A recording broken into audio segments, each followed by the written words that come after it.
Greetings, ladies and gentlemen. Welcome to this latest edition of Tales from Outer Space, where I take stories from across the internet and read them for your entertainment.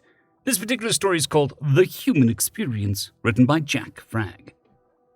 The stunned craft burst out of the rings of Saturn like a breaching whale. Roger Millicent pulled on his thrust controls, yawning the craft over and back down into the maelstrom. The G-forces pulled his skin taut as his suit puffed and wheezed against his legs to keep blood in his brain. Blacking out would be fatal in here. Jesus was all he had time to think before a house-sized lump of ice floated carelessly in front of him. Another careful, violent yank on the controls yoke kept the impact to a glancing blow. He tried not to focus on the new chip and the canopy. Thank God it's not pressurized. His heart was racing. It had been for hours now. His little ship bobbed and weaved endlessly. He flew through a cloud of chips, more focused on missing the boulders amongst and around them. The canopy was getting more scratched, and the albedo of Saturn and the ice was becoming a factor. He hoped that he wouldn't have to abort because of visibility concerns. He rolled and skimmed over another huge block, easily 10 times the mass of his cue ball. He tried to follow the path from large block to large block, counting on the microgravity to keep the surrounding space at least slightly more clear of dust than average. Only 5,000 kilometers to go. The mother hen floated serenely above the B ring of Saturn, closely following the trail of its prodigal sun. The ice below it was eerily flat, making the cue ball disturbances easy to track. The gas thrusters pushing the ice back into a Newtonian response to pushing the cue ball forward. Jack Campbell stared out of his massive viewing ports, keeping an eye on his partner. It was his job to do everything possible to keep Millicent alive while making sure there was a good show. Millicent never made it easy, thacking and drilling junkie. Campbell kept an ear to the constant chatter of the technicians behind him. They were responsible for monitoring the data feeds from Millicent and the cue ball. That data was the whole purpose of this venture. That's why the mother hen was so close. A clean, clear signal was even more important than rescue operations. Mr. Campbell, the technician called out to him, Millicent's fuel usage is running 3% over projections. If he continues like this, he'll lose maneuverability well before the pickup point.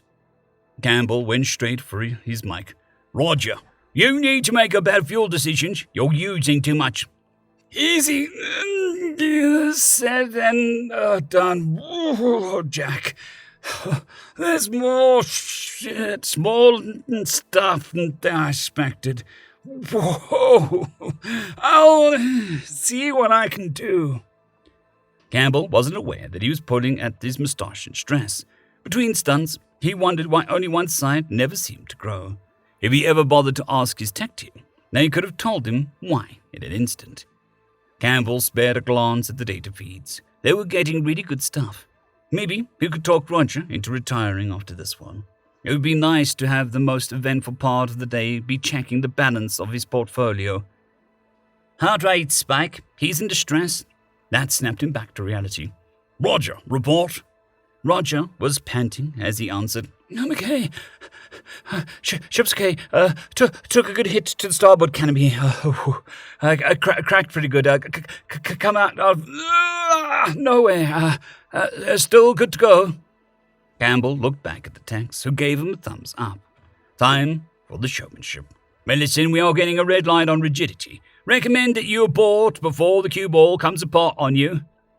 Negative, mother hen. Ship feels fine. Proceeding as planned.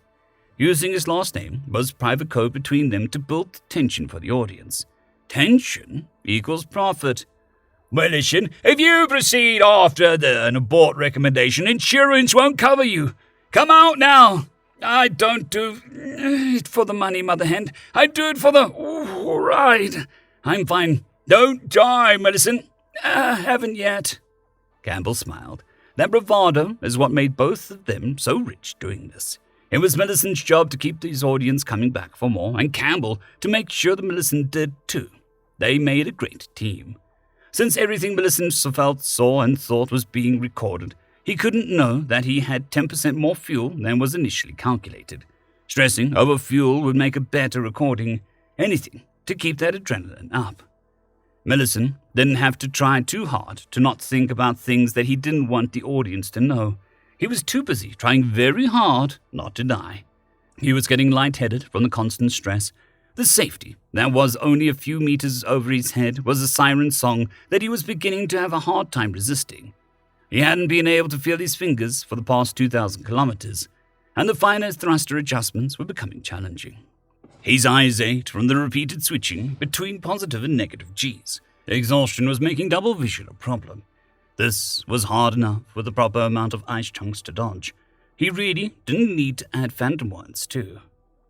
He did everything he could to keep his course parallel to the narrow ring. Every puff up had to be countered with a puff down. Every puff used precious fuel. That earlier collision gave him an idea. He began to use the ice itself as a steering device, trusting the integrity of the cue ball. The ship could withstand hits from the smaller pieces, and with careful attention, he could use the impetus to his advantage. For a while, at least. Only 2,000 kilometers to go. Campbell saw the increase in strikes. He prayed the cue ball would hold together. This was going to be close. He was facing a dilemma. If he told Millicent about the fuel, his stress would drop and affect the quality of the show. If he didn't, Millicent might run his ship into pieces and fail the run unnecessarily. He decided to trust the rescue. The drama of a space rescue was its own reward. 1,000 kilometers to go. The cue ball wasn't doing well. One of its thruster modules was damaged, inducing a roll that Millicent could not correct. He had abandoned the collision idea when a rather sharp piece had punctured straight through the reinforced plexiglass where the first big hit had occurred. Time to trust the fuel. He was beginning to have serious doubts about the stunt. He wondered if Knievel had thoughts like this halfway across the Snake River all those years ago. 100 kilometers to go. Campbell's lips was red from the constant pulling at his whiskers. Half of the cue ball systems were redlined or worse. It looked like Millicent's willpower was the only thing keeping it together. Campbell had always suspected that if a guardian angels were real, Millicent had 1 or 10. Hold the ship in the rendezvous point. It won't be long now. If we need a rescue, his vector will be towards us. Millicent was spent. He couldn't correct for the double vision anymore. He didn't even try. He focused on the most direct path to the buoy that marked the end of the stunt. Only a few kilometers to go. Instinct, more than attention, alerted him to the mountain of ice that was suddenly looming on his damaged starboard side. He didn't have time to think. Of their own volition, his hand slapped the ejection button. The cue ball cracked in half and split Millicent into space moments before being smashed. "Roger," he heard over the suit's radio. I'm good.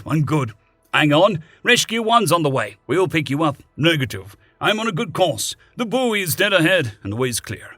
I want to finish." "Jesus, Millicent. All right, we'll be waiting for you. Come on home." Roger was pleased to hear the code word. That meant that they were still grabbing good data.